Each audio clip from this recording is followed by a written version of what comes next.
Obese wife was given to giant Apache as punishment by her husband. That's what folks muttered when the saloon doors swung open. But what happened after wasn't what anyone expected. She wasn't dragged. She wasn't shamed. She was wrapped in a blanket and looked at like she was worth something. Out where the canyon wind carries no gossip, something quiet began to stir. Not vengeance, not scandal, but something the town had no name for. Now whispers are turning to warnings. And the one they threw away? She might be the only one who can stop what's coming. When the land's claimed by greed and hearts hardened by pride, what happens when love steps into the dust? Every story begins with a heartbeat. Tell me, where are you in the world today, and how are you really doing? Your words make this space feel more human. The morning sun crept through the threadbare curtains of the Bernie ranch house, casting long shadows across Ada Mae's kitchen. She stood at the wood-burning stove, her fingers working quickly to arrange the last batch of biscuits on the metal sheet. The familiar scent of coffee and bacon filled the cramped space, mixing with the dry Arizona air that seeped through the cabin's wooden walls. Lord have mercy. Weldon's harsh voice cut through the quiet morning. Can't you do anything right, woman? He stabbed a finger at the slightly darkened biscuits cooling on the counter. Burnt again, just like yesterday. Ada Mae's hands trembled as she set down the baking sheet. I'm sorry, Weldon, the stove's been running hot lately. She kept her voice soft, hoping to smooth over his mood like she'd done countless times before.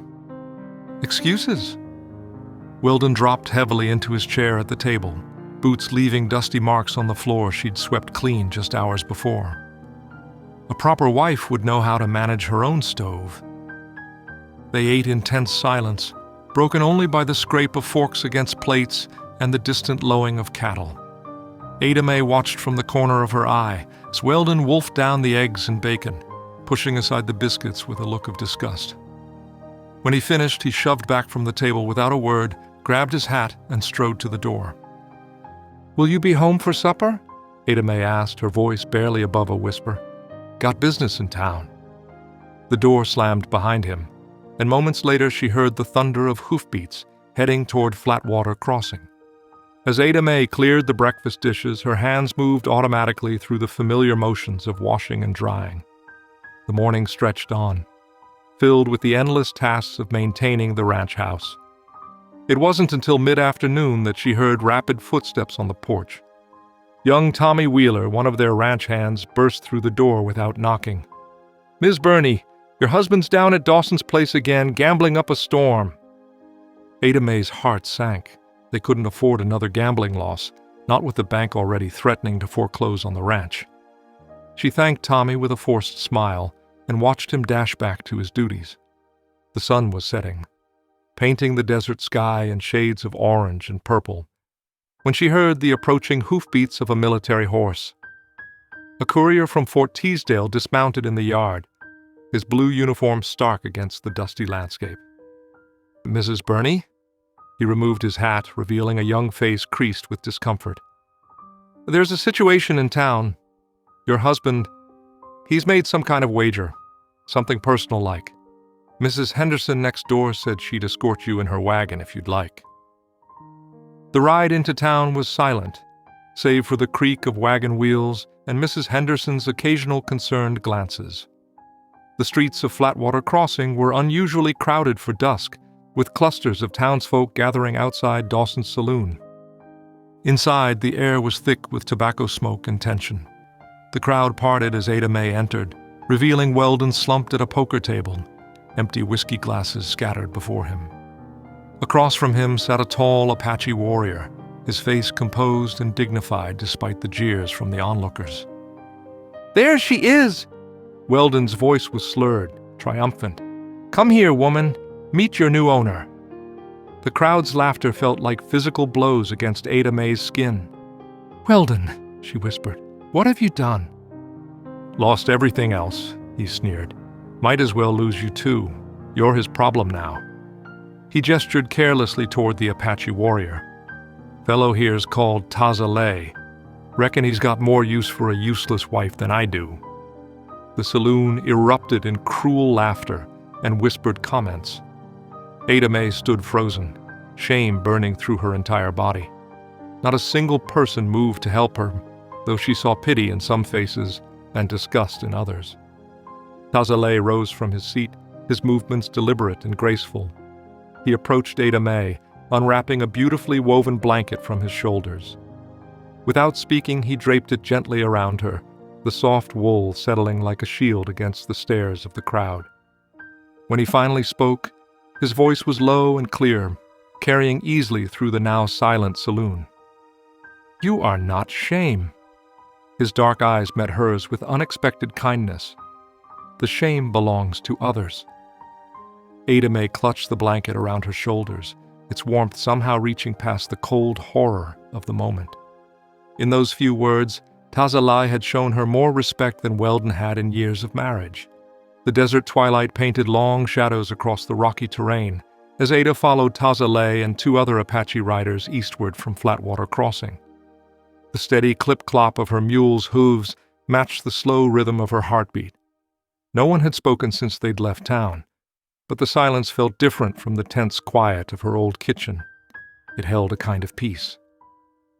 Ada studied her companions as they rode. Their movements were fluid, at one with their horses, and their faces remained composed despite the challenging path. When they paused to rest the animals, one of the men offered her a water skin without a word, his eyes respectful. The sun had nearly disappeared behind the Red Canyon walls when they reached the winter camp. Small cooking fires dotted the landscape, their smoke rising in thin ribbons against the darkening sky. Children paused in their play to watch the newcomers, their faces curious but not unkind. An older woman emerged from one of the larger shelters, her silver-streaked hair bound in a traditional wrap. This was Sequoia, the band's matriarch. She approached Ada's mule with careful steps, her weathered face wearing a gentle expression. As Ada dismounted somewhat clumsily in her long skirts, Sequoia reached out and placed a warm hand over Ada's heart. "Welcome," Sequoia said in English, one of the few words she knew. Her eyes crinkled at the corners with genuine warmth. Tazelay spoke quietly in Apache to another woman who translated, "Grandmother Sequoia says you must be hungry after the long ride." They led Ada to a space near the main cook fire, where several women were stirring a large pot of stew. Someone brought her a wooden bowl filled with the savory mixture and a cup of steaming tea that smelled of desert herbs. The food was simple but delicious, reminding Ada she hadn't eaten since breakfast. Though the people around the fire spoke softly in their own language, no one stared or whispered behind their hands as they would have in town. Still, Ada's hands trembled as she ate, the events of the day catching up with her. The wooden spoon clinked against the bowl as memories of Weldon's cruel words echoed in her mind.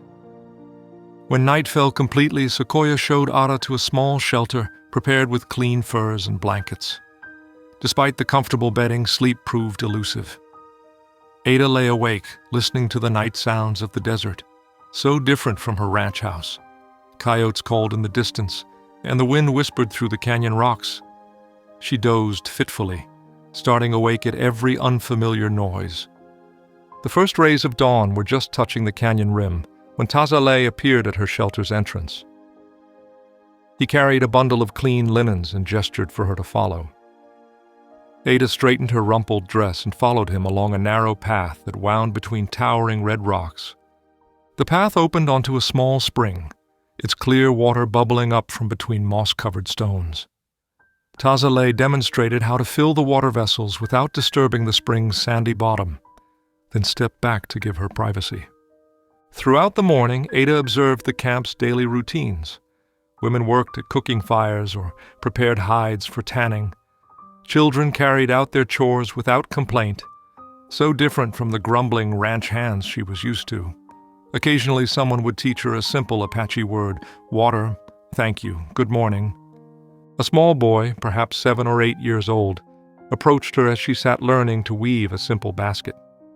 He held out a stick he'd carved into the shape of a bird, its wings spread as if in flight. When Ada accepted it with a smile, he beamed and scampered away. As evening approached, Sequoia came to sit beside Ada at the cook fire. Through the same translator as before, she spoke at length, her voice gentle but firm. "Grandmother says you must know this," the translator explained. "You are not a prisoner here. The choice to stay or leave is yours alone." She paused as Sequoia continued. "But know this also, we will not send you back to a man who treats you as something to be traded away. No person should be treated as property." Ada clutched the carved bird in her hands, feeling its smooth wooden wings against her palms.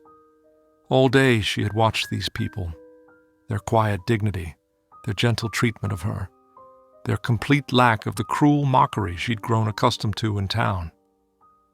For the first time since Weldon had wagered her away, she felt something unfamiliar stirring in her heart. Hope. The days flowed into one another like the spring water over smooth stones. Ada found herself falling into the gentle rhythm of camp life, so different from the harsh schedule of the ranch. Each morning brought new discoveries and small kindnesses that slowly began to heal the wounds of her past. In the communal cooking area, Ada noticed the women watching with interest as she prepared her morning biscuits. Through gestures and simple words, she showed them how to mix the dough just so, demonstrating the kneading motion her grandmother had taught her years ago. Their eyes lit up at the sight of the golden brown rounds emerging from the cooking fire. "Good bread," one of the younger women said in careful English, patting her stomach. The others nodded in agreement, and soon they were teaching Ada their own recipes in return. She learned to make flatbread with wild seeds and how to prepare the perfect bean stew that simmered all day in clay pots. Ada's hands, used to metal utensils and cast iron pans, struggled at first with the unfamiliar tools. When she dropped a wooden bowl, spilling precious cornmeal, she tensed, expecting harsh words. Instead, the women helped her clean up, their laughter warm and inclusive. They showed her again how to hold the shallow basket, their patience never wearing thin. One morning, Ada woke to find a beautifully carved cedar spoon beside her sleeping mat. The handle was smooth as silk, decorated with delicate patterns of leaves. She knew without being told that it came from Tazaleh. She had seen him working on it by the evening fire, his strong hands moving with surprising gentleness over the wood. The gift touched her deeply, not just for its beauty but for the thoughtfulness behind it. He had noticed her struggles with the native tools and responded with quiet kindness. As the days passed, faces became familiar, and names took on meaning. There was Nane, a girl of perhaps 16 summers, who approached Ada one morning with a handful of leather ties and gentle fingers. She braided Ada's hair in the Apache style, humming softly as she worked. The simple act of having someone tend to her hair brought unexpected tears to Ada's eyes. When was the last time anyone had touched her with such care? Chasey, an elder whose crooked smile reminded Ada of her own grandmother, took to sitting near her during the evening meals. Though they couldn't share many words, the old woman's presence was comforting. She would often press extra portions of food into Ada's hands, nodding approvingly when Ada cleaned her plate. The afternoon sun was high when Ada carried a bundle of clothes to the river for washing. The water was cool against her hands as she worked, and the gentle sound of the current soothed her mind. Movement caught her eye. Tazaleh and several other riders were mounting up, their horses laden with fresh-killed deer. Someone had mentioned a neighboring band was struggling after a poor hunt.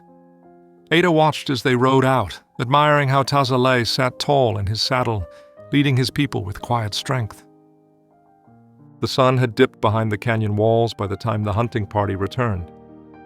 Ada was helping to tend the cooking fires when she heard the horses approach. Tazaleh dismounted, dust coating his clothes and face, but his eyes sought her out immediately. He approached with something cupped in his hands. "For you," he said softly, revealing a handful of wild berries, deep purple and perfectly ripe. The simple gift spoke volumes. He had thought of her even while carrying out his duties to his people. That evening, as the camp settled into nighttime quiet, Ada found herself sitting beside Tazaleh near one of the smaller fires. Above them, the stars shone with startling clarity, more brilliant than she had ever seen them from the ranch house. The silence between them felt comfortable, like a well-worn blanket. "My first wife." Tazalet's voice was barely above a whisper, but Ada heard every word. "Gone, but spirit never leave." He touched his chest, over his heart, and Ada understood. Loss was a language they both spoke. Something stirred in Ada's heart as she sat there under the vast desert sky. It wasn't the fearful flutter she'd grown used to with Weldon, always trying to avoid his next outburst. This was different, a warm glow like embers carefully tended. For the first time in more years than she could remember, Ada felt truly seen. Not as property to be traded, not as a convenient target for someone else's anger, but as a person worthy of respect and perhaps even affection. The feeling was as fragile as a newly sprouted seed, but it was there, taking root in the fertile soil of kindness she found among these people. As she glanced at Tazalet's profile in the firelight, Ada realized that she was no longer counting the days since she'd left Flatwater Crossing. Instead, she was beginning to look forward to each sunrise with hope. The next week brought subtle changes to Ada's body and spirit. The constant walking up and down the canyon paths strengthened her legs, while grinding corn and carrying water-toned muscles she hadn't known existed. The fresh air and wholesome food began to work their magic too. Her dresses, once snug, hung a little looser each day. Her breathing came easier on the uphill climbs, and her usual aches began to fade. One afternoon, Sequoia beckoned Ada to join her by the communal fire. The elder woman's weathered hands held out strings of tiny colored beads and a piece of soft leather. Through gestures and patient demonstration, she showed Ada how to thread the beads in simple patterns. Ada's first attempts were clumsy, the designs uneven, but Sequoia nodded encouragingly. By sunset, Ada had completed a small band of blue and white beads that brought a smile to the older woman's face. The next day, Ada noticed the women studying her biscuit making with keen interest. She gathered them around as she mixed the local ground grains with buttermilk saved from their goats. Her hands moved with practiced ease, showing them how to work the dough just enough but not too much.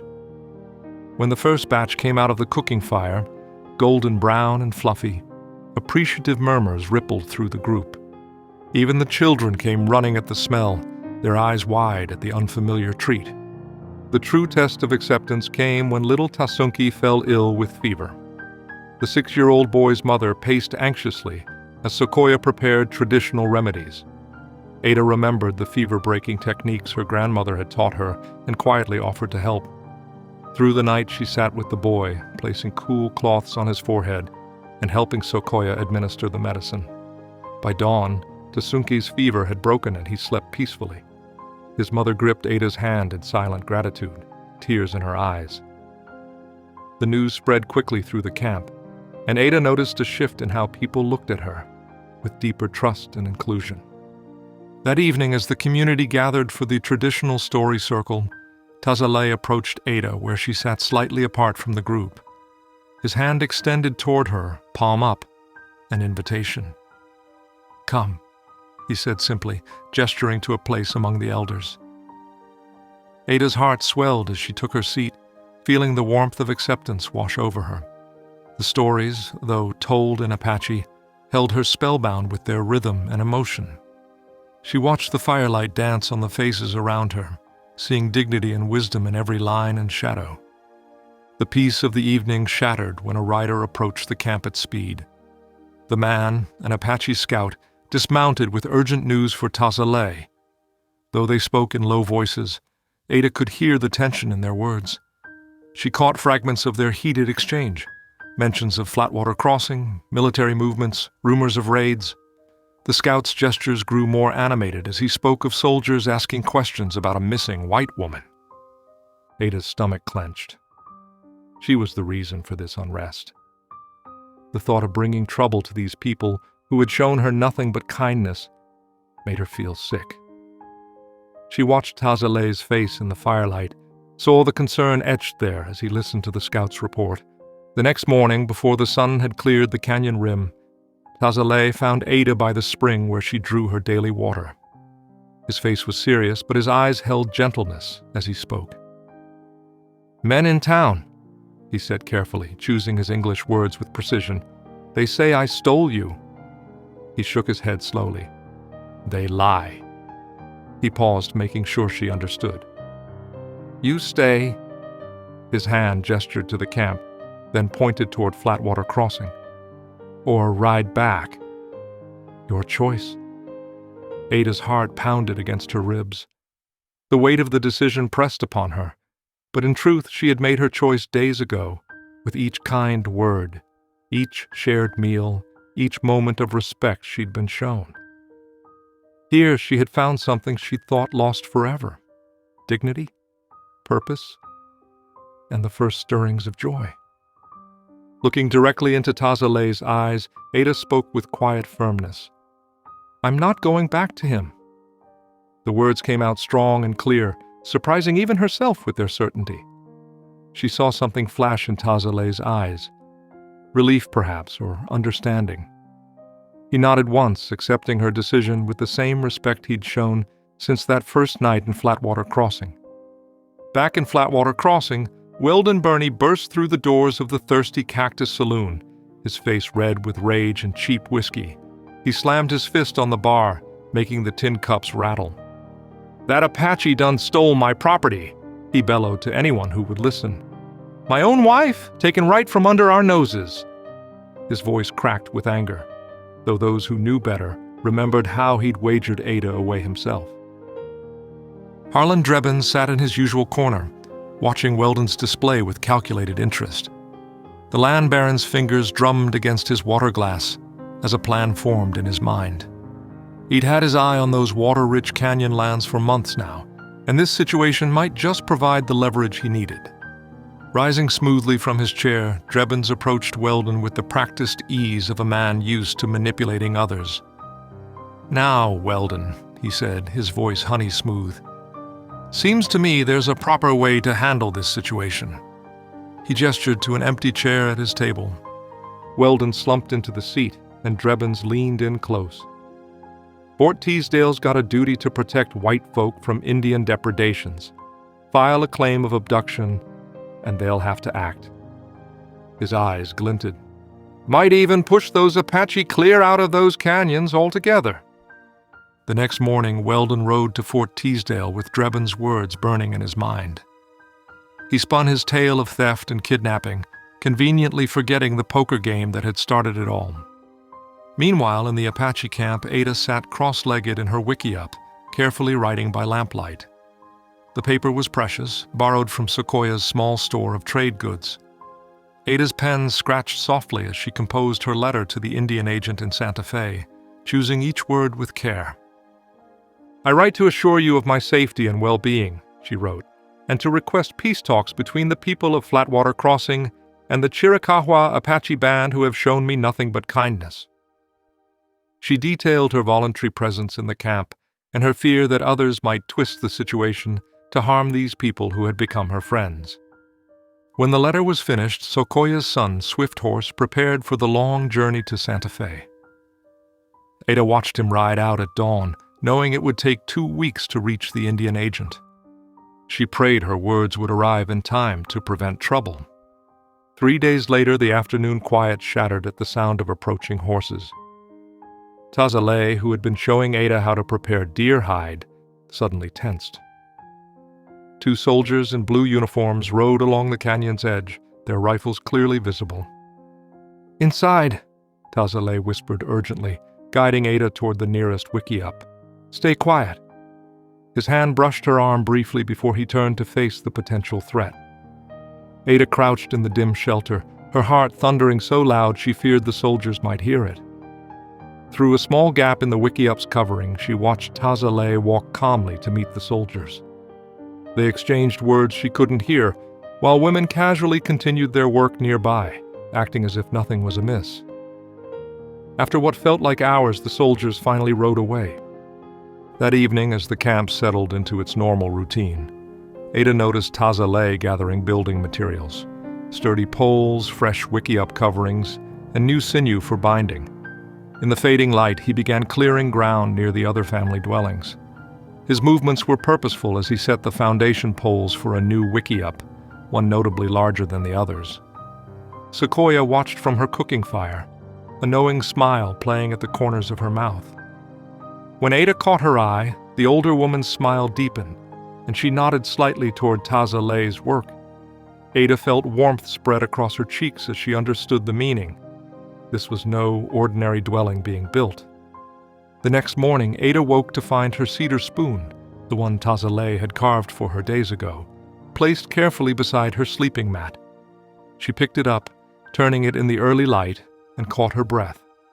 There, freshly carved into the handle, was a delicate sunflower design. The petals were perfectly shaped, reaching toward an unseen sun, speaking volumes in their silent beauty. Ada traced the carving with her finger, understanding the message in this quiet gesture. Among her people, flowers spoke of courtship and affection. Among his people, the gift of carved wood carried similar meaning. In this simple spoon, their two worlds met and merged, as natural as the sunrise painting the canyon walls gold. The winter blessing ceremony began as dawn painted the canyon walls in soft rose and gold. Women bustled about, laying out ceremonial blankets and preparing special foods, while the men tended a sacred fire. Ada watched from her wickiup, her heart fluttering with nervous excitement. Sequoia entered carrying a carefully folded bundle wrapped in soft leather. "For you," she said in halting English, her weathered face creasing with a warm smile. She helped Ada dress in a beautifully beaded tunic, its delicate patterns catching the morning light. Tiny glass beads formed rays of sunlight across the chest, each one carefully sewn by Sequoia's skilled hands. "Beautiful," Sequoia said, smoothing the fabric across Ada's shoulders, "like daughter." Her dark eyes shone with unshed tears as she fastened Ada's hair with a carved bone clip. The ceremony space had been prepared with care. Fresh cedar boughs lined the ground, their sharp, clean scent rising in the cool morning air. The elders sat in a circle, their faces solemn, yet kind. Children whispered and pointed as Ada approached, guided by Sequoia. Taza Lei stood waiting, dressed in his finest buckskins adorned with porcupine quills. His usually stern face softened when he saw Ada, and a gentle smile touched his lips. She noticed his hands, usually so steady, trembled slightly as he held something wrapped in soft hide. The blessing began with prayer songs, their ancient melodies rising and falling like wind through canyon walls. Though Ada didn't understand the words, their meaning touched her heart. The gathered people passed a sacred pipe, and when it came to Ada, she accepted it with reverence, following Sequoia's earlier instructions. A feast was shared, tender venison, wild rice, and sweet berries. Ada recognized the buttermilk biscuits she'd taught them to make, now part of this sacred meal. Each bite felt blessed, each morsel a bridge between her old life and new. As the sun reached its peak, Taza Lei stood before the gathered circle. His voice, usually so quiet, rang clear as he spoke in both Apache and careful English. "Creator gives two hearts one path," he said, unwrapping the object in his hands. "Like sun gives light to all." In his palms lay a bone pendant, perfectly carved into the shape of a sunflower. Its petals were delicately etched, each one unique, the center carefully textured to catch the light. Ada's breath caught in her throat as he stepped forward to place it around her neck. Sequoia rose then, her presence commanding attention.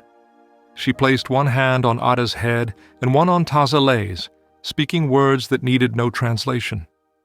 When she finished, she declared in English, "Union blessed by Creator. Two hearts, one family." The community celebrated with more songs and dancing. Children scattered flower petals, and the older women embraced Ada, welcoming her fully into their circle. Through it all, Taza Lei stayed close, his quiet presence an anchor in the swirl of activity. As evening approached, the celebration wound down. Taza Lei led Ada to their new wickiup, where a small fire burned bright. He had prepared a simple meal, fresh bread, dried meat, and tea sweetened with wild honey. They ate in comfortable silence, watching the flames dance. The night grew cool, and Ada found herself leaning closer to both the fire and her new husband. Hesitantly at first, then with growing certainty, she laid her head against his shoulder. His arm came around her, strong and gentle, and she felt his cheek rest against her hair. When it was time to sleep, Tazaleh spread thick buffalo hides on their sleeping mat. The furs were soft and warm, a shield against the desert night's chill. As they lay down, Ada's hand found his in the darkness, his fingers intertwined with hers, calloused palm against soft, and she felt truly safe for the first time in years. Morning came with gentle light filtering through the Wickiup smoke hole. Ada woke slowly, awareness dawning of where she was and who lay beside her. Tazaleh still held her hand, even in sleep. She watched his peaceful face in the early light, noting how the stern lines had softened. A smile spread across her face, unbidden and pure. This was what it felt like to be truly loved, not as property to be wagered, but as a person to be cherished.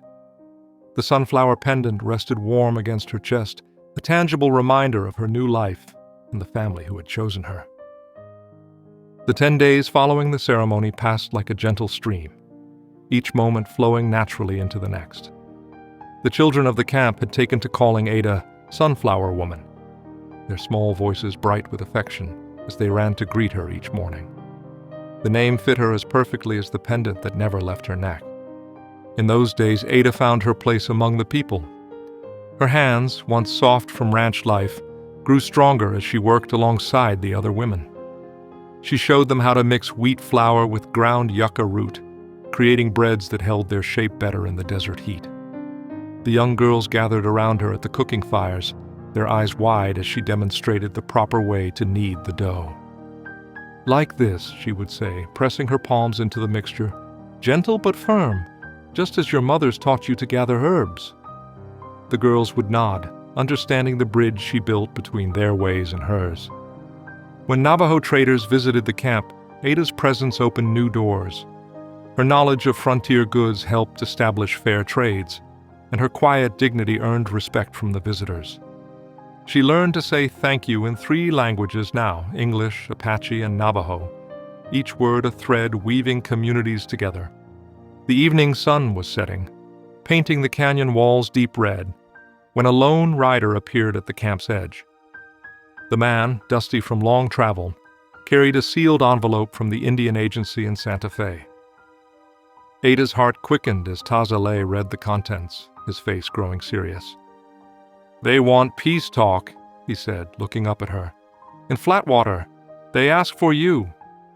His voice carried concern beneath the words. Sequoia, who had been grinding corn nearby, set down her stone and came closer. She studied the letter, though she couldn't read it, then looked at Ada with knowing eyes. The old woman nodded once, firmly, understanding the importance of this moment. Ada touched the sunflower pendant at her throat, drawing strength from its familiar weight. "I should go," she said softly. "I know both worlds now. Maybe I can help them understand each other." Tazaleh's jaw tightened, but he didn't argue. He knew she was right, even as worry shadowed his eyes. "You will have guards," he said. "Best warriors. No one touches you." That night, Ada packed a small bag with care. She included the beaded tunic from her wedding ceremony, a symbol of her new life that the town needed to see. The camp was quiet except for the soft crackle of fires and the distant cry of a coyote. Before dawn, while the sky was still dark, velvet scattered with stars, the camp began to stir. The children, having heard the news, rushed to Ada's Wickiup, their small arms wrapped around her waist, faces pressed against her skirts. "Promise you'll come back, Sunflower Woman," Little Bird, the youngest, pleaded in Apache. Her brother nodded fiercely beside her. Ada knelt down, gathering them close. "I promise," she said in their language, the words careful but clear. "I will always come back to my family." Tazaleh approached as she straightened, carrying his personal blanket, the one decorated with lightning bolts and morning stars. Without a word, he wrapped it around her shoulders, his hands lingering on her arms. The gesture spoke volumes. She carried his protection, his trust, his heart. "Be safe," he murmured, touching his forehead to hers in their private gesture of affection. Be strong. Sequoia stepped forward then, pressing a small medicine pouch into Ada's hand. For courage, she said in English, patting Ada's cheek with a weathered palm. Daughter brave, daughter wise. The eastern sky was just beginning to lighten as Ada mounted her horse. 4 warriors, their faces painted for protection, sat ready on their ponies nearby. She adjusted Tazalei's blanket around her shoulders and took one last look at the camp, at the people who had become her true family. The children waved until they were small dots against the red rock. Ada rode tall in her saddle, the sunflower pendant catching the first rays of dawn. She was no longer the woman who had been wagered away in a saloon. She was Sunflower Woman, riding toward Flatwater not as a victim returning, but as a bridge between 2 worlds. The morning sun cast long shadows across Flatwater Crossing's dusty main street as Ada rode in beside Captain Elias Lewis and the Army interpreter. Her back was straight, her chin lifted, though her heart hammered beneath Tazalei's blanket. The Apache warriors had escorted them to the town's edge before melting back into the landscape like morning mist.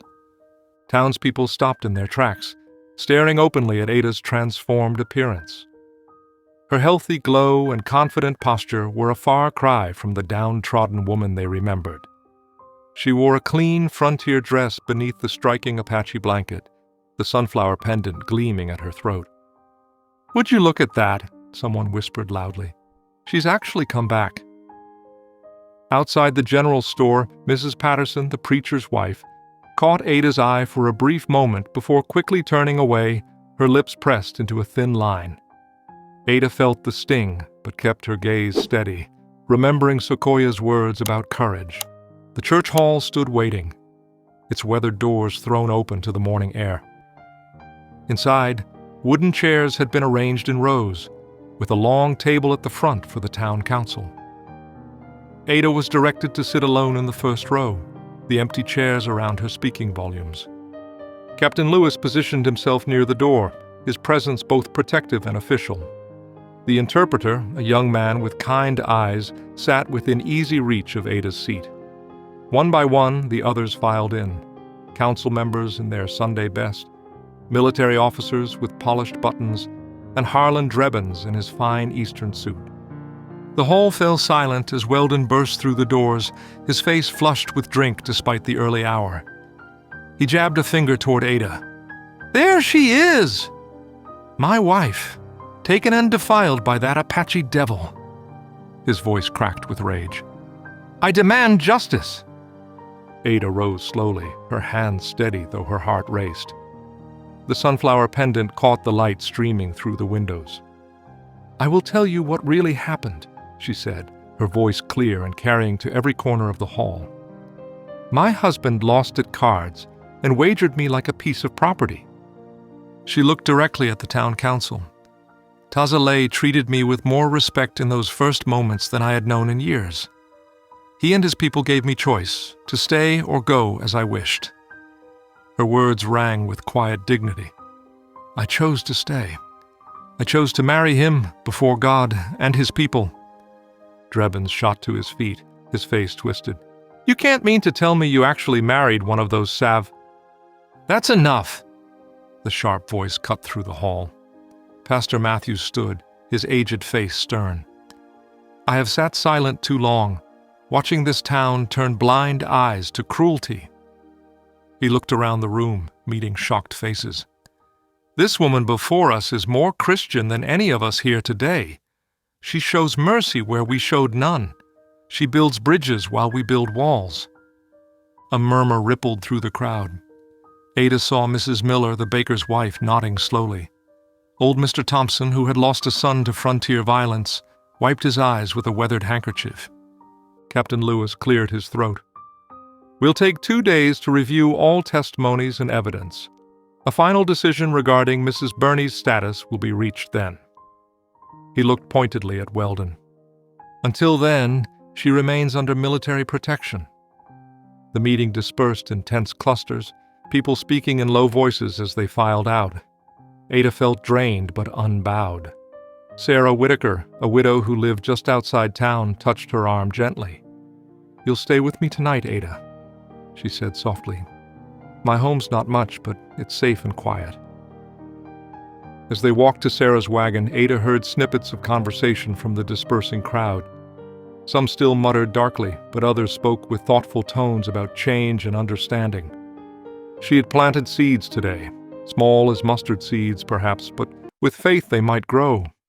That evening, sitting on Sarah's porch with a cup of tea, Ada watched the sunset paint the sky in colors that reminded her of her canyon home. She touched the sunflower pendant, thinking of Taza Lay and the strength he had helped her find within herself. Tomorrow would bring its own challenges, but tonight she had reclaimed something precious: her voice, her dignity, and the right to choose her own path. The morning sun warmed the weathered boards of Flatwater Crossing's old schoolhouse as Ada walked along its familiar path. Yellow wildflowers pushed through cracks in the steps, reminding her of happier days when she'd carried her slate and primer through that very door.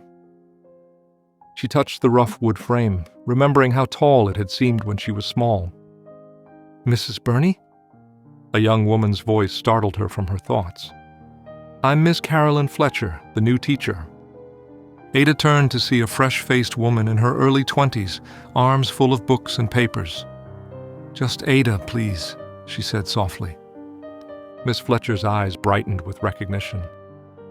"Oh, you're the one who—" She blushed, then straightened.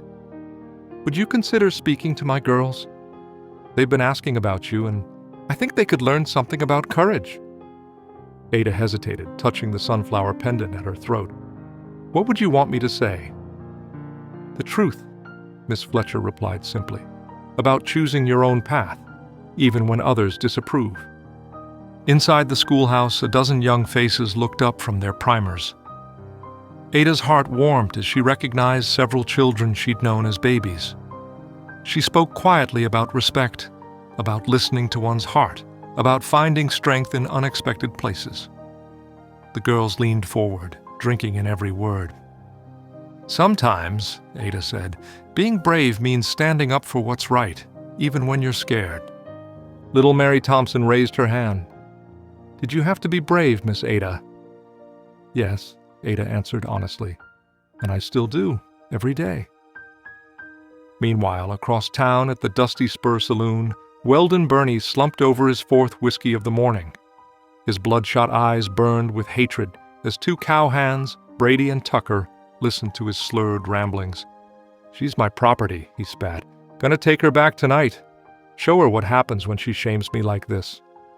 Brady, young and easily swayed, nodded eagerly. Tucker, older and meaner, saw an opportunity for violence. They agreed to help rescue her from the widow's house after dark. Evening settled over Sarah Whitaker's small homestead like a purple shawl. Ada knelt in the parlor, hands clasped in prayer, the lamp casting soft shadows on the wall. Sarah moved quietly in the kitchen, preparing a late tea. The crack of splintering wood shattered the peace. The door burst inward and Weldon lurched through, Brady and Tucker close behind. The smell of whiskey rolled off them in waves. "You're coming home!" Weldon grabbed Ada's arm roughly, yanking her toward the door. Ada struggled, her voice strong despite her fear. "Let go of me, Weldon!" The sharp click of a rifle being cocked froze everyone in place. Sarah Whitaker stood in the kitchen doorway, her late husband's Winchester steady in her hands. "Take your hands off her," she commanded, her voice steel hard. "You ain't got the nerve," Tucker sneered. The rifle cracked like thunder. The bullet splintered the doorframe inches from Weldon's head. "The next one won't miss," Sarah promised. "Now get out." The three men stumbled backward, Weldon cursing viciously.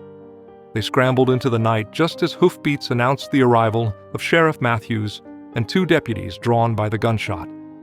"Sarah? Ada?" The sheriff burst in, pistol drawn. "Everyone all right?" Ada sank into a chair, shaking but unharmed. "Yes, thanks to Sarah." The deputies quickly caught up with Weldon and his companions. They dragged them back to the house where Sarah and Ada gave their statements, The sheriff's face grew grimmer with each detail. "Weldon Burney," he said formally, "you're under arrest for breaking and entering, attempted kidnapping, and assault." He turned to the others. "You two as well. The judge won't take kindly to this kind of night riding." As the deputies led the men away, Weldon struggled and shouted threats, but his words held no power anymore. The sheriff stayed behind, his weathered face kind as he addressed Ada. "We'll bring formal charges first thing tomorrow," he promised. "This kind of behavior won't be tolerated anymore. Not in my town." Ada nodded, still trembling slightly. Sarah wrapped her in a warm quilt and pressed a cup of tea into her hands. The sheriff posted a deputy outside for the night, though they doubted Weldon would return. "You did right," Sarah said softly, sitting beside Ada, "both in leaving him and in standing firm now." Ada sipped her tea, feeling the warmth spread through her chest. "I never thought I'd see the day when this town would stand up for someone like me." "Times are changing," Sarah replied, "and you helped change them." Outside, crickets sang in the darkness, and a cool breeze carried the scent of sage through the broken door. Ada touched her pendant, thinking of Tazaleh and their home in the canyon. For the first time, she truly believed she would return there safely, leaving the shadow of Weldon Burney behind forever. Morning light streamed through the windows of Fort Teasdale's command office as Captain Elias Lewis studied the documents spread across his desk. His weathered fingers traced the official seal on Ada's marriage certificate, properly stamped and recorded by the Indian agent in Santa Fe 3 weeks earlier. The paper's crisp edges and formal language left no room for doubt. "This changes everything," he muttered, adjusting his wire-rimmed spectacles. The captain had seen too many conflicts born from misunderstanding, too many lives lost to pride and prejudice. But here, the law was clear. He looked up at Lieutenant Parker, who stood at attention nearby. "Fetch Sergeant Mills. We need to formalize Mr. Burney's detention and begin an investigation into Mr. Drebin's activities." "Sir?" The young officer hesitated. "What about the water rights claims?" "Those allegations appear increasingly suspect," Captain Lewis replied, his voice firm. "Particularly given Mr. Drebin's role in spreading false reports about Apache raids. We'll need statements from all parties involved." The morning proceeded with military precision. In his cell, Weldon Burney raged and threatened, but his words echoed hollow against stone walls. Across town, Harlan Drebins received an unwelcome visit from Army investigators, his smooth facade cracking as they questioned his land dealings and examined his correspondence with territorial officials. Meanwhile, at the white-painted church on Pine Street, Reverend Thomas Matthews stood on the front steps, waiting. When Ada approached, wearing a clean calico dress with her beaded pendant visible at her throat, he extended his hand.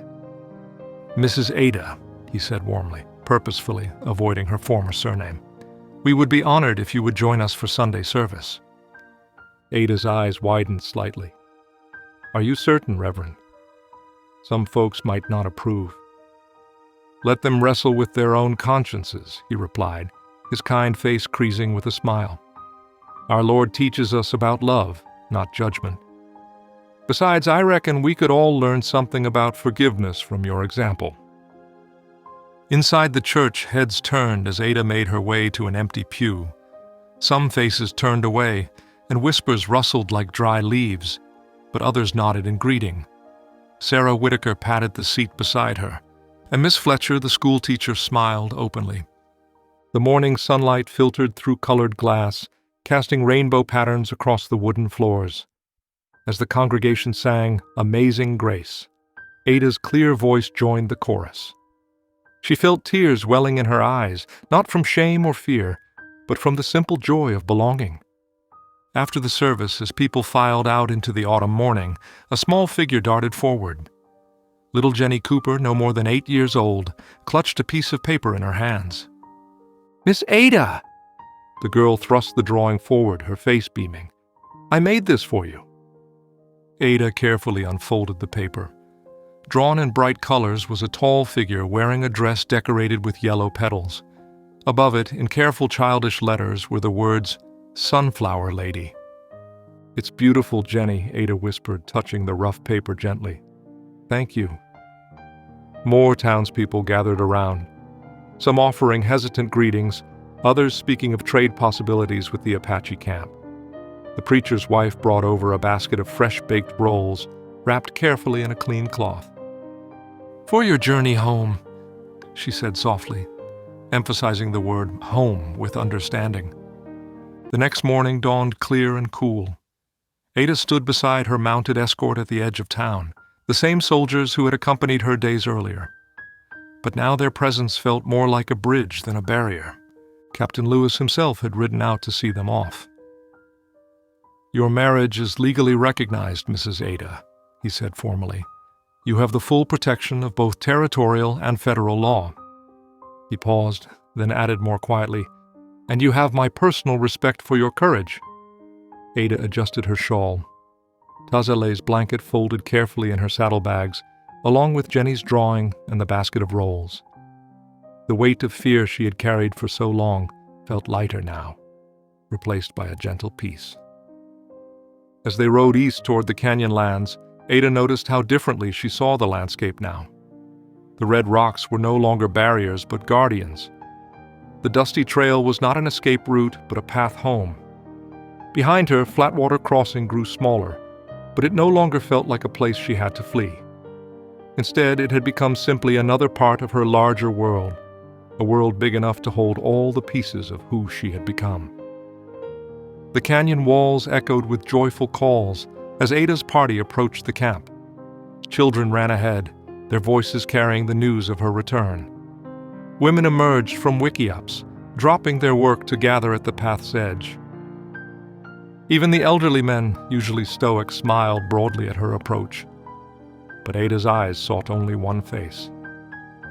There at the edge of the gathering, Tazalé stood tall and still. His dark eyes never left her as she dismounted. Without hesitation or ceremony, she walked straight to him. Their embrace spoke volumes that words could never capture: relief, love, belonging. "Welcome home, my sunflower," he whispered against her hair, his strong arms holding her close. The camp burst into activity. Women hurried to prepare a feast while children danced around Ada, pulling at her skirts and chattering in mixed Apache and English. She handed out the preacher's wife's rolls, watching faces light up at the fresh bread.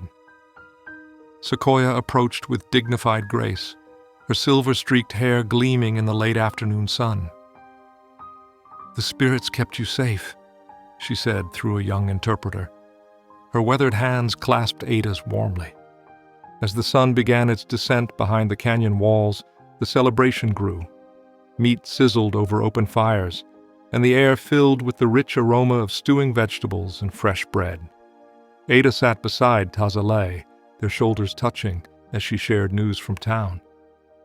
"Some hearts are softening," she explained, watching the firelight dance across interested faces. "The preacher welcomed me to service. Children drew pictures. Even the captain at the fort spoke of respect and understanding." Tazalé nodded slowly. "Change comes like spring water," he said. "First drop by drop, then flowing free." Sequoia rose from her place by the main fire, gathering fragrant cedar branches. With practiced movements, she blessed the flames, sending sweet smoke spiraling into the darkening sky. The gesture wrapped the gathering in a sense of peace and protection. As the evening wore on, a thin wail rose from a nearby wickiup. Ada's head turned at the sound, her heart responding to the infant's cry. Without words, she rose and moved toward the sound.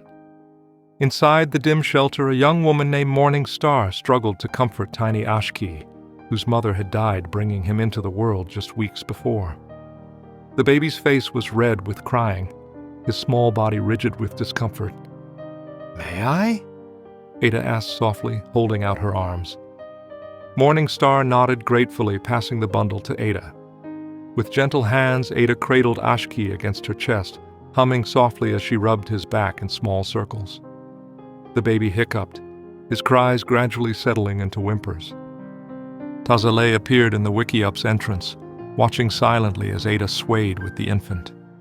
Their eyes met over Ashki's dark head. an unspoken understanding passing between them. The next morning they began work early. Tazalay led Ada to a small clearing near their own wickiup, where he had already gathered smooth river stones. Together they began laying out a foundation for a nursery hut. "For Ashkiai," he said simply, placing a stone with careful precision, "and others who may come." Ada's heart swelled as she worked beside him, their hands moving in harmony as they built something new together. The stones felt cool and solid beneath her fingers, promising permanence and purpose. Throughout the day, Ashki's cries would bring Ada running. She recognized the different tones: hunger, discomfort, fever. When his small body burned with colic, she prepared the tea Sequoia had taught her, adding a touch of wild honey. Through long nights, she walked with him under star-filled skies, singing soft lullabies that mixed English hymns with Apache melodies. Tazalay proved to be a gentle father, carving tiny toys for Ashki and speaking to him in both languages. "He will know all paths," he said one evening, watching Ada rock the finally sleeping infant. "Like you, my sunflower, walking between worlds with an open heart." The nursery hut grew stone by stone, a symbol of their growing family. Women from the camp brought gifts: soft rabbit skins for bedding, woven blankets bright with meaning, clay pots for medicines and teas. Each gift carried the weight of acceptance, of community. As Ada laid Ashki in his new cradle board, decorated with protective symbols and lined with the softest deerskin, she felt the rightness of it all. Here, in this canyon where two worlds met, she had found not just safety or acceptance, but true belonging. In Tazalay's love, in Ashki's trust, in the community's embrace, she was home. The winter settled deep into the canyon, bringing a hushed peace with each snowfall. White drifts softened the red rock walls, and morning frost sparkled on juniper branches. Inside their warm wickiup, Ada and Tazalay found rhythm in the quiet days. Their hands worked in tandem, his strong fingers showing her how to string tiny beads into patterns that told stories. She taught him hymns, his deep voice joining hers in gentle harmony. The familiar words took on new meaning when sung in two languages, like the bridge between their worlds growing stronger with each shared note. Children gathered in their hut during the coldest hours, drawn by Ada's stories. She held her mother's old Bible carefully, translating the simpler verses into Apache words. Tazalay helped her find the right phrases, ensuring the meaning stayed true while becoming accessible to young minds. "The Great Spirit speaks in many tongues," he would say, watching the children's faces light up with understanding. Baby Ashki grew stronger each day, her dark eyes bright with curiosity. But one bitter night, as wind howled through the canyon, Ada woke to strange sounds from the cradle board. The infant's breathing came in shallow gasps, her small body burning with fever. "Tazalay!" Ada's voice cracked with fear. He was already moving, wrapping the baby in their warmest blankets. Without words, they prepared for the journey. The nearest medicine woman lived in a cave shelter 2 hours' ride away. Snow fell in thick curtains as they mounted Tazalay's strongest horse, Ada holding Ashki close against her chest beneath layers of buffalo hide. The ride was treacherous. Wind-driven snow stung their faces, and the horse picked its way carefully along paths hidden beneath white drifts. Tazalay's arm stayed firm around Ada's waist, keeping them steady. They rode as one, united in their desperate mission to save their child. The medicine woman worked through the night, brewing herbs and singing ancient healing songs. Ada and Tazalay took turns holding Ashki, their prayers mixing together in the warm cave air. As dawn broke, the baby's fever finally broke. Color returned to her tiny cheeks, and her breathing grew strong and steady. Ada wept with relief, cradling Ashki close as they made the journey home under clearing skies. The next morning, Ada sat in their wickiup, singing softly to Ashki as morning light filtered through the smoke hole above. The baby cooed, reaching up to touch Ada's face with perfect trust. "We were both thrown away," Ada whispered, tears gathering in her eyes. "But love found us." She looked up to find Tazalay watching them, his expression full of quiet joy. In that moment, they were more than guardian and child. They were family, bound by choice and heart rather than blood. Spring crept into the canyon like a gentle awakening. Snow melted into clear rivulets that fed the newly sprouting wildflowers, and the air grew soft with the scent of sage and pine. Morning birdsong replaced winter's silence, and the people of the camp emerged into the warmth with renewed energy. Trading season began as paths cleared. One bright morning, the familiar jingle of brass bells announced Two Hawks, the Navajo trader who had befriended Ada during her early days in the camp. His pack mules carried bright blankets and metal tools, but today he also brought news that made Ada pause in her morning work. "Drebin's gone," Two Hawks said, settling cross-legged by their cook fire. "Ran off in night. Army found papers showing lies about land deals." He accepted a cup of coffee from Ada's hands, steam rising between them. "Town mighty stirred up about it." Ada's hand stilled on the coffee pot. Tazalay, working nearby on a new saddle, looked up with quiet attention. "There's more," Two Hawks continued, his weathered face serious. "Your old place, Bernie Ranch, going up for auction next week. Sheriff says you got first claim, being still legal wife when he lost at gambling."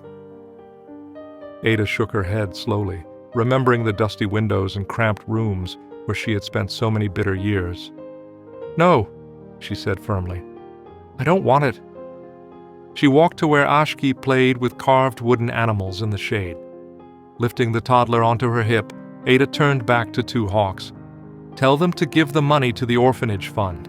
Those children need it more than I do." Tazalay's eyes held pride as he watched her decision. He had taught her that letting go could be its own kind of strength. A week later, another rider brought a carefully sealed envelope.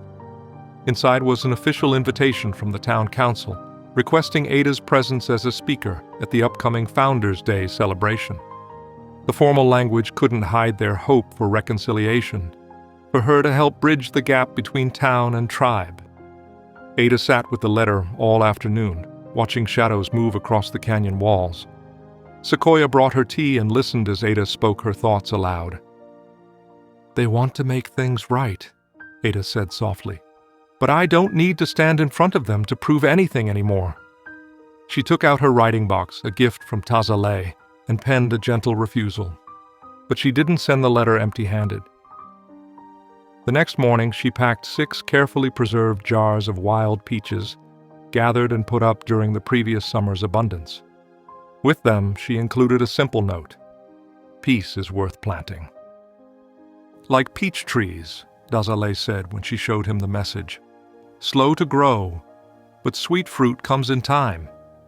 His words carried the wisdom of generations who had learned to wait for good things to ripen.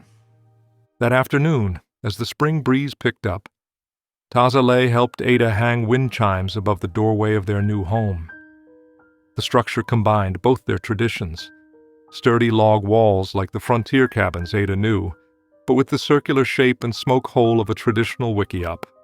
They had built it together through the winter, each beam and stone a testament to their shared future. The chimes were special, copper tubes that Tazalay had traded for, and small bells that Ada had saved from her mother's sewing basket. As they hung them, the metal caught sunlight and sang in the wind, a melody of both their pasts transformed into something new. "Listen," Tazalay said, wrapping his arms around her waist as they stood in their doorway. "Good sound, like laughing stars." Ada leaned back against him, watching Ashki toddle after a butterfly in the spring grass. The child's delighted giggles mixed with the chime's music, and Ada felt the rightness of her choice deep in her bones. This was where she belonged, not in town proving herself to others, not reclaiming a past that had never truly nourished her, but here in this present moment, surrounded by love freely given and returned.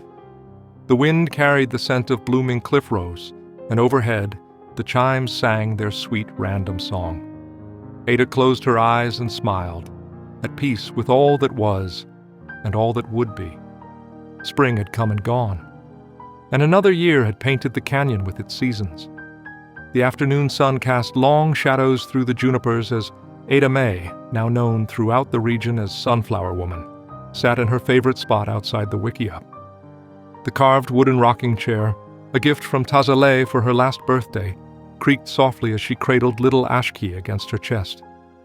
The toddler's eyes were heavy with approaching sleep, tiny fingers curled around a strand of Ada's hair. Nearby, Tazaleh sat cross-legged in the shade, his skilled hands moving steadily as he painted delicate patterns onto a clay vessel. The red and white designs told stories of rain and growing things, of harmony between earth and sky. "Look how the lines flow," he murmured, mostly to himself, "like water finding its path." Ada smiled, watching his concentration. These quiet afternoons had become precious to her, moments when the three of them simply existed together, their love as natural as breathing. The wind chimes above their doorway tinkled softly, and somewhere in the distance, a mourning dove called to its mate. The sound of hoofbeats drew their attention. A single rider approached along the well-worn path from Flatwater Crossing, kicking up small clouds of dust. Ada recognized the straight-backed figure of Miss Sarah Whitman, the new schoolteacher who had taken over the one-room schoolhouse the previous fall. Tazaleh set aside his pottery work and stood, offering the customary gesture of welcome as the young woman dismounted. Sarah smoothed her riding skirt and approached with a warm smile, carrying a leather satchel. Sunflower Woman, Sarah corrected herself, using Ada's chosen name with careful respect. "I hope I'm not interrupting your afternoon." "You're always welcome here," Ada replied, gesturing to a wooden stool near her rocker. "Would you like some tea? The wild mint is especially sweet this season." As Sarah settled, Ada noticed the earnestness in the younger woman's face. Something important had brought her across the miles of rough country between town and canyon. "I've come to ask your help," Sarah began, accepting a cup of tea from Tazaleh with a polite nod. "The children in town, they're curious about the Apache people, about your life here, but all they know are old fears and false stories." She opened her satchel and pulled out several sheets of paper. "I thought perhaps, would you consider writing some stories for them? True stories about your life here, about the beauty and wisdom you found?" Ada's arms tightened slightly around sleeping Ashki, remembering her own childhood fears and misunderstandings. How different might things have been if someone had shown her earlier the dignity and grace she now knew as daily life? "Stories can build bridges," Tazaleh said quietly, returning to his pottery, "like trading paths between camps." Ada nodded slowly. "Yes," she said. "I'll write them. Stories about the children here, about our traditions and ways, about how love speaks in all languages." Sarah's face brightened. "The school board has agreed to include them in our lessons. Things are changing in town, slowly but surely. Your example has helped more than you know." As they discussed the details, Ashki stirred and blinked awake. The child reached toward Sarah with curiosity, and the school teacher's eyes softened at the toddler's sweet smile. "This little one," Sarah said, "born to one world, raised in another, like the stories themselves." The afternoon light began to fade, painting the canyon walls in deep amber and purple. Sarah mounted her horse for the ride home, the precious agreement tucked safely in her satchel. As dust from her departure settled, Ada stood and walked to the canyon's edge, Ashki secure in her arms. Tazaleh joined them, his arm warm around her waist. Together they watched the sunset paint the sky in colors no pottery could capture. In the growing dusk, owl calls echoed off the ancient rocks, and the first stars began to appear. Ada pressed her lips to Ashki's forehead, breathing in the sweet scent of the child's hair. Her voice was soft but clear in the gathering darkness. "You were never punishment," she whispered. "You were promise." The words floated up toward the emerging stars, carried on the evening breeze along with the gentle music of the wind chimes. In that moment, Ada felt the truth of her journey settle into her bones, how love had transformed what others meant for shame into something beautiful and sacred. If something in this story whispered to your spirit, stay a while. Subscribe and come back tomorrow. The next story may be the one you didn't know you needed.